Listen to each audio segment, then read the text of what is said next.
Welcome to the toe spreader workout. So today you get to see my toes, okay? So I designed the toe spreader workout because I myself started to have issues with my feet. I started to have plantar fasciitis. I started to have Morton's neuroma, which you can look all these things up or I can explain them in another video. And I started to have a little bit of Achilles tendonitis.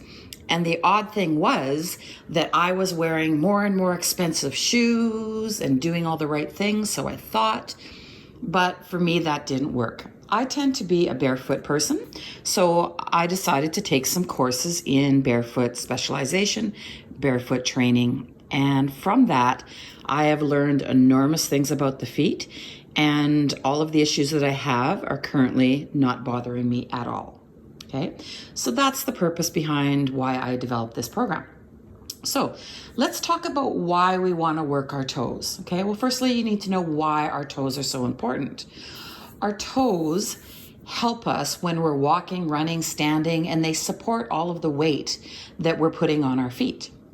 So the problem that most of us have is our toes don't spread out anymore and they tend to maybe crunch up like this. And if you have toes and feet that crunch up like this, how hard is that to walk on? You adjust, but how stable are you? Opposed to if you can get your toes to spread out and sit down properly. Okay, so the more that your toes can spread out and sit down, the more stable you are going to be. And that, of course, is going to prevent falls. The other thing that having the ability to move your toes does is obviously strengthens them. You may be less prone to end up with things like bunions, plantar fasciitis, hammer toes, different gait or walking issues. So some of the reasons to do toe mobility besides that is to help realign your toes, help you relax your toes so you're not always gripping. They become less painful, more flexible, and hopefully less tired, and your feet also will become less tired, okay? Because you're getting that blood flow going and they're nice and stable. So all of the exercise that I'm going to give you can be done without the toe spreaders. They don't have to be used. The thing I like about the toe spreaders is they give them that little bit of feedback and that little bit of extra boost to work against some resistance. Excuse me. They're very inexpensive, the ones that I have here. They cost $5, and that's what I'm charging for the program. The program is basically free. You can buy them on your own on Amazon. I will post a link to that. And you can use other ones that you have at home. The reason that I like these specific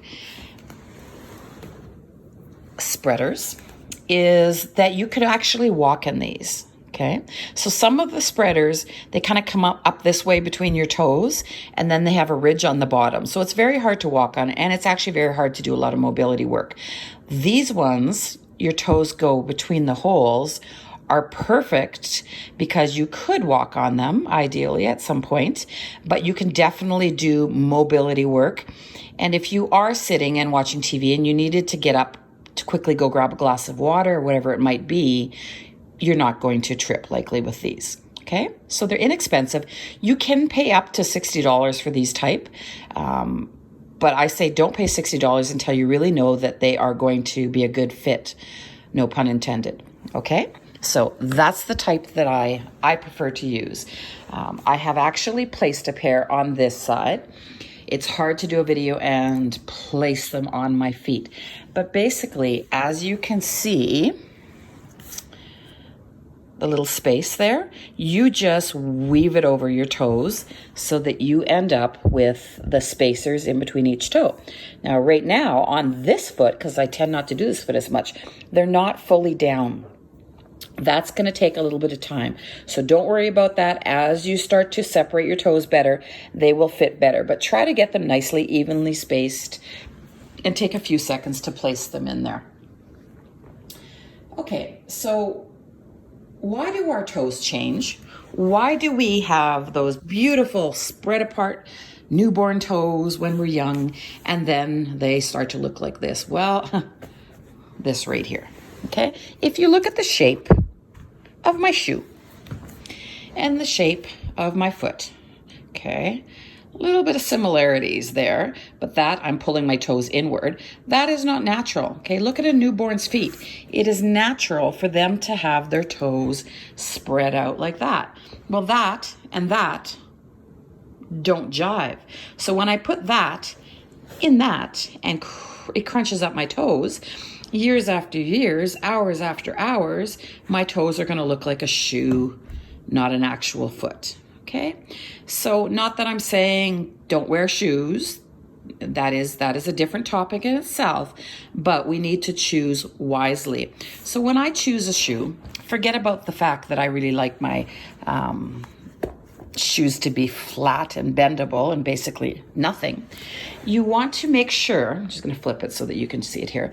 You want to make sure that nothing at all is coming off. So if my little toe is coming off the edge there, then of course that is going to bring my little toe inward. And you see that on your feet all the time.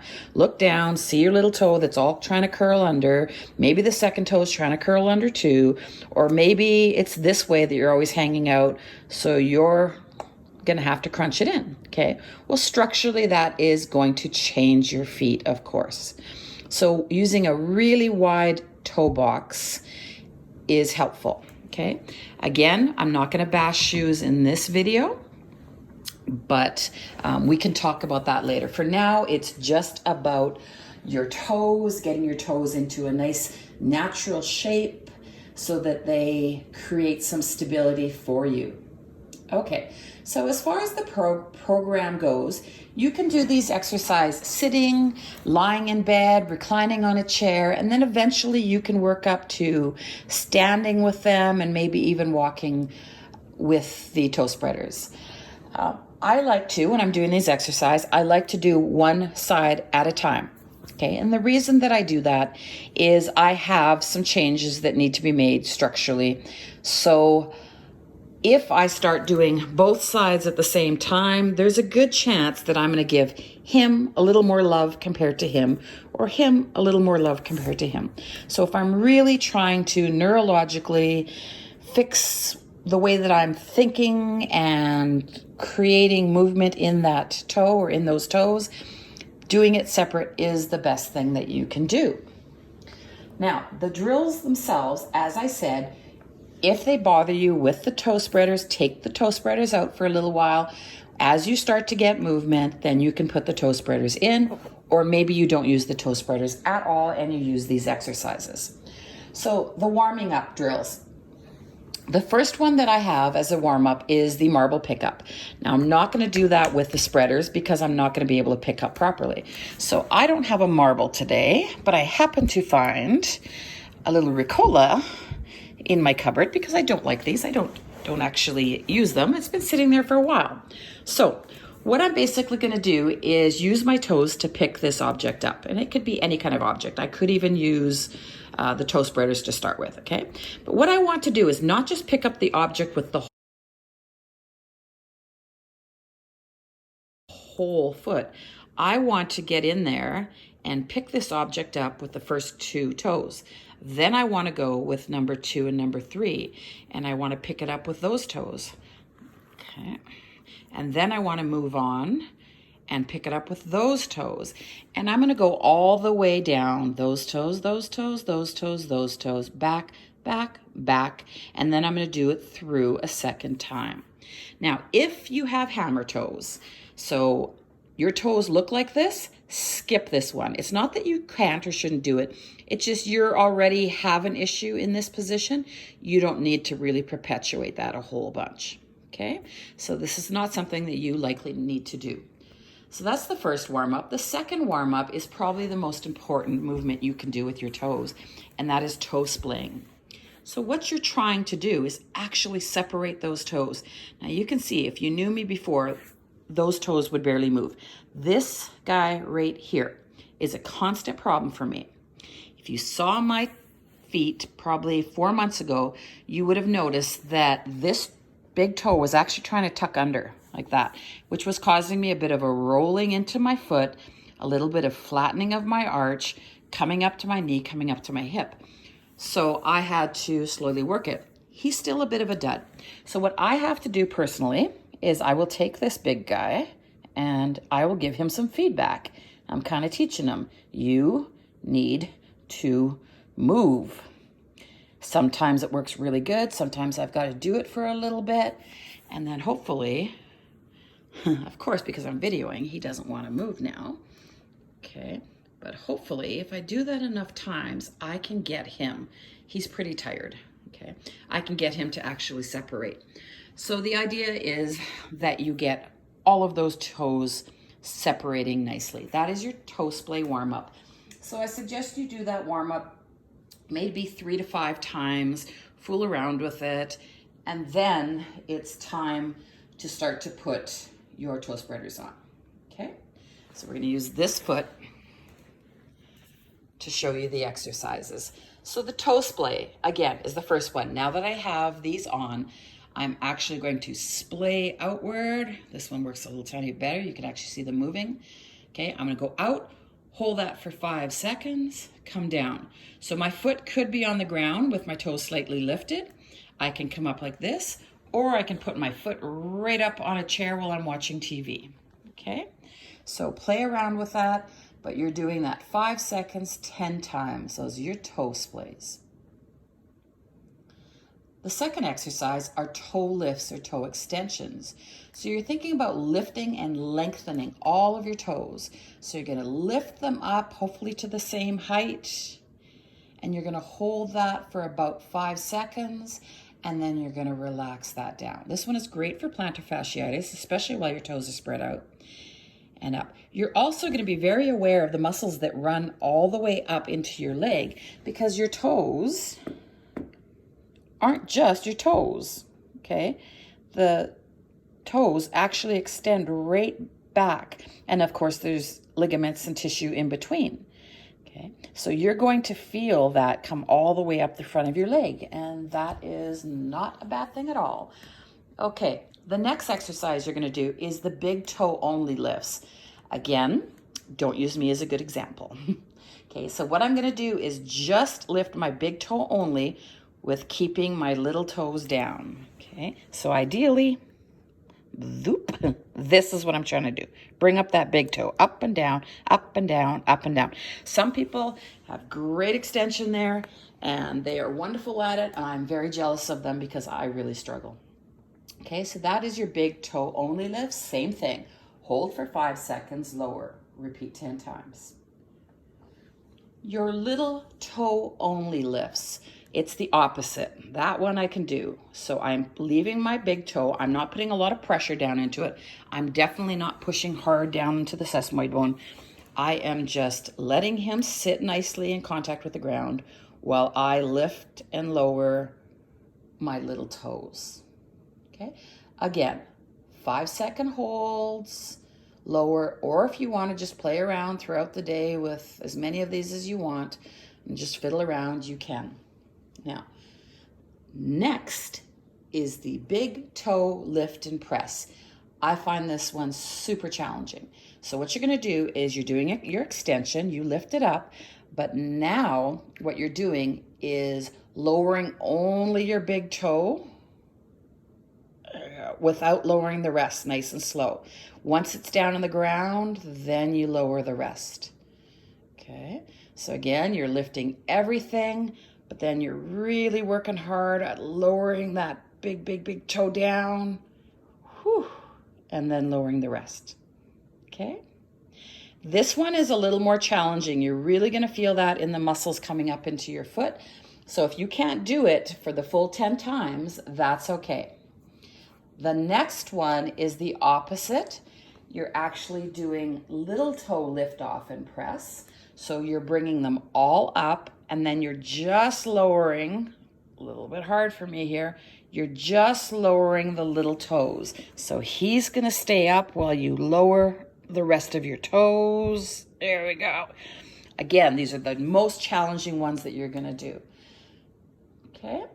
Then next, what you want to do is some toe piano. So basically, you're not just up, down. You're going to individualize the toes so that they're do, do, do, do, do, do, do, do, do, do, do, and they're moving individually. I have a hard time with my fingers right now doing that, let alone my toes. Okay, so again, at first you're going to be like, well, they don't work individually. If you watch a baby or somebody who has really good mobility in their toes, they can do amazing things with their toes, and they can definitely move them individually. So play around with that, work them for about a minute, work up to a minute if it's too much to start with. Everybody's going to be different. I hate throwing numbers out there. The next one is toe circles. So basically, you're working on the circumference of the toe. So you're thinking about that big toe as going around. And then you're going to move down to the next toe, and he's going to go around. Okay? And you're going to keep going down. Now, for me, I can't individualize my toes. So I can do my big toe a tiny bit. It's really hard it's a lot easier without anything to do that. Okay? Very hard with the spreader. But even though I am still moving my big toe, my focus and tension is on my second toe right now. And then my focus and tension is on my third. And then I'm going down to the fourth and the fifth, okay? Keep in mind that I don't want this to happen. It's not the foot. Really try to lock the foot in and make that toe move. I know I'm slightly moving my foot. I'm trying really, really hard here. Again, whole lot happening up the top of my foot. Okay. The last one I want you to do is actually to work on your toe off. So the ability to push off with your toe, okay, up into here. So you can start here, and then you can get to the point where you're standing and pushing forward and pushing forward and pushing forward, okay? So start with that, and just you're stretching your toes. The purpose of a toe off is to push your body forward a little bit better, okay? I will do another video on that at some point. As you progress. Okay, now, if you have hammer toes, okay, so again, hammer toes, you're going to see in the video are all curl like that. Then what you can do on top of all of this is actually lengthen. So take that little toe that's all curled without causing much pain. See if you can gently try to get them to go a little bit straighter, and hold and hold. Okay, keeping in mind that me holding for a minute a day on this toe is going to do nothing if I put my feet back into the same position that they always are. Okay, so it's one thing you can do with hammer toes, and I'm going to be honest, once you get hammer toes and you've had them for years, it's extremely difficult to do anything about them, but sometimes by stretching and lengthening, you can get a little bit of relief if they are bothering you. Okay. Now, the other thing you can do is if you do not have a toe spreader and you want to get some spread in your toes, I'm going to pull this apart. What you can do is actually use your fingers. So you just weave. If you know me, it's hard to believe that I would ever do this. You weave all your fingers through because I can't stand people touching the inside of my toes. Okay, so you weave your fingers through and you play around and you move your toes up and down in circles and you just get them moving a bit. And before you know it, you're used to this feeling and it's comfortable, and then you know you can definitely use toe spreaders. Okay. When you're done all that work, it's going to take you about 10 to 15 minutes. I would put a little bit of cream on and just a gentle rub, just moving your toes, stretching them out gently. Try to avoid much pressure on this part of the toe right here, the sesamoid bone, and just work the toes out and give them a little relaxation because they're going to need it. They're going to feel a little bit sore. If after a few days you find that it's too much, then again, you get rid of the toe spreader for a few days and you just do the exercises. Okay, so when to wear these for just daily use? Forget the exercises. If you're sitting around or lying down, start with just a few minutes a day. And then before you know it, you're going to be wearing them for half an hour. And then you're going to realize, oh, I've had them on for an hour. I've had them on for 2 hours. And the next day, my feet don't hurt at all. My toes aren't aching. So I can wear them longer and longer and longer. And then maybe you wear them all night to sleep with and they don't bother you at all. These ones stay on, for me, they stay on really well. And then eventually what you're going to want to do is actually stand up in them. So you might be doing the dishes. You might be cooking and you're just moving around slightly. Again, that's why I love these ones, because you could actually small steps with them. Okay, you might feel that you're able to stand on them quite comfortably. And then walking. Walking is a little more challenging because you don't want to change your gait. So I'm not walking in them yet because one of my toes does not hit the ground when I walk with them. So until I can get that mobility a little bit better so that it does not change my gait or the way that I walk, I don't walk in them. But you can once that happens. The thing about wearing something like that changes your gait is you do not want to change your gait quickly because your knees and your hips may be affected by that. So for instance, somebody tells you, oh, you always pronate, you do this, so just start walking on this side. You don't just start walking on this side overnight. You don't just wear orthotics all day long, right? It's something that you need to build up so that your knees and your hips have time to adjust to what pressure they're being put on, is what pressure is being put on them. Okay, so that is the workout. I've also included a bit of a workout at a glance that you can print and put on your fridge or take with you, keep with your spreaders. So if you have any questions at all, please feel free to contact me at any time. Hello. Okay, so feel free to contact me at any time with any questions about using toe spreaders or about other things with your feet. If you ever want to talk about barefoot training, again, not for everybody, but for those people that it is for me, it's life-changing. It really, really is a wonderful experience of stability and freedom. So again, if you have any questions, you know how to find me. Have a wonderful day, guys. If you want a set of toe spreaders, I buy them on Amazon. They cost me just over $4, so I say $5 because I hate change, and you get the free program with it.